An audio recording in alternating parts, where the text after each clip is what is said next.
It's far too cold to properly film anything outside at the moment, so I thought I'd kick the new year off with a simple upload that addresses a question I've been asked many times before but never officially answered, and that is, do you clean your detailing brushes after use, and if so, how?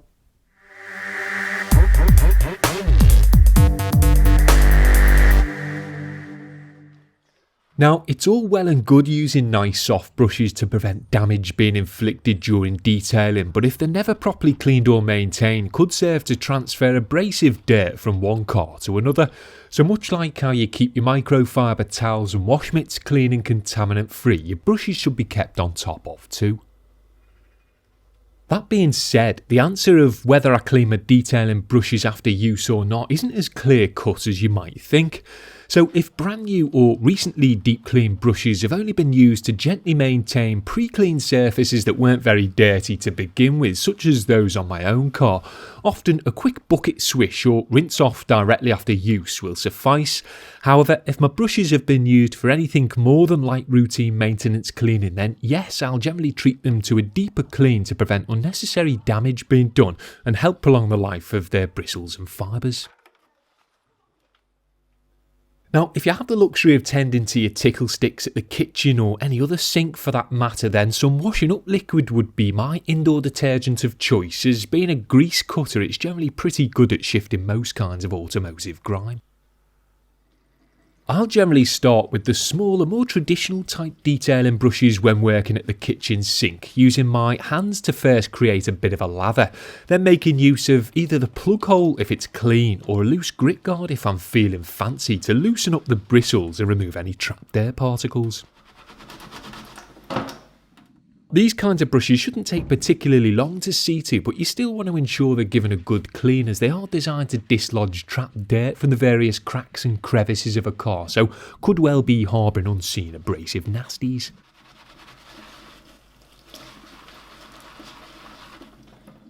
Larger barrel type brushes which can't easily be agitated against anything in the sink should instead be given a good going over by hand, which, as long as it's done thoroughly, generally works well. It's worth noting though that with certain types of synthetic or stiffer brushes it can potentially get a bit messy if you're not careful, as the bristles tend to want to flick soap and water everywhere.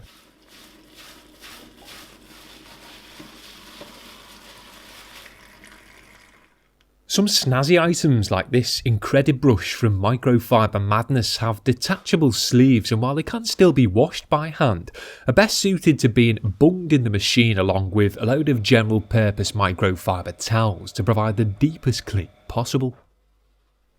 Once sufficiently cleaned with dish soap, your fingers and or an agitation device of some sort, a thorough rinse is then in order to rid the brushes of any remaining encapsulated dirt and to eliminate the washing up liquid residue that you don't really want to be subsequently transferring onto the various surfaces of a car, so should simply be rinsed under the tap until the water coming out from the bristles runs nice and clean.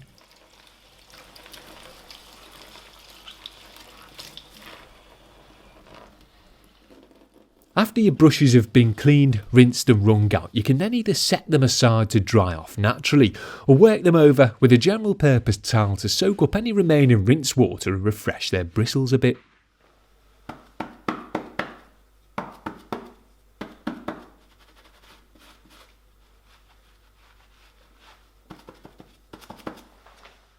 While it's okay to lay smaller brushes down to dry, larger ones are best either being hung up or placed upright somewhere suitable, as if you leave them to sit on the side or stuff them headfirst into a bucket for example, the soft bristles can quickly crease and flatten, rendering them less effective and safe. Now, before calling it a day at the sink, you're probably going to have to do a bit of mopping up to remove the surrounding splatter, and while an absorbent microfiber will be the obvious tool of choice for this, if you have any novelty tea towels lying around, which I just so happen to here, then it makes far more sense to use one of those instead to help keep spirits up following what can be a pretty tedious and mundane task. Another effective way of washing your brushes, either on the job or outside if your wife wears the trousers and won't let you use the kitchen sink, is to make use of a bucket and a grit guard washboard. If you prefer to keep things strictly automotive here, then an all-purpose cleaner diluted between 5 and 10 to 1 with water can be used in place of the washing up liquid to first pre-treat the brush's dirty bristles before they're worked over the appropriately angled washboard and dunked into the standard shampoo solution you should have sitting below.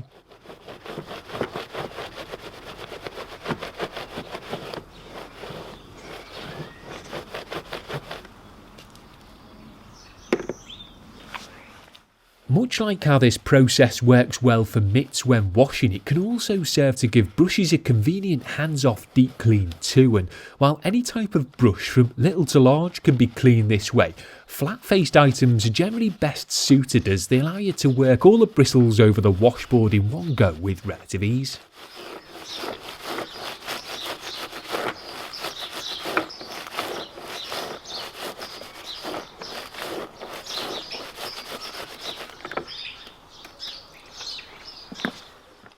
While employing the 2-bucket technique for brushes might be taking it a tad too far, if you have a bucket of freshish rinse water handy, it does make sense to swill your sudsy brushes in it before they're either dried off or reused. However, if you need your rinse bucket for contact washing, then a simple hose or pressure rinse off after your washboard bucket dunk will do just fine. Just be sure to give them a good flick off and or dab over with a towel before putting them away for next time, as you don't want them sitting damp for days and potentially turning manky. And that's pretty much that, as I'm not sure how in depth you can justify going for something like brush cleaning, but this should hopefully serve to at least give you the general gist. As I say, it's not always necessary to go through this process, as a quick rinse and flick might do the job most of the time, but it's definitely worth giving your brushes a more thorough clean every now and again.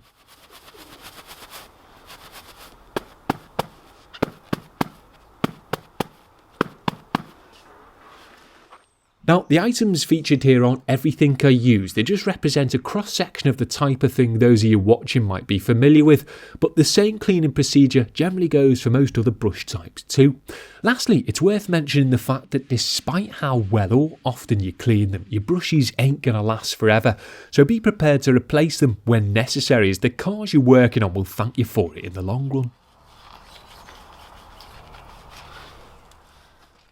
So now you know, fail to take care of your tickle sticks and they can potentially become swirl and scratch inflictors.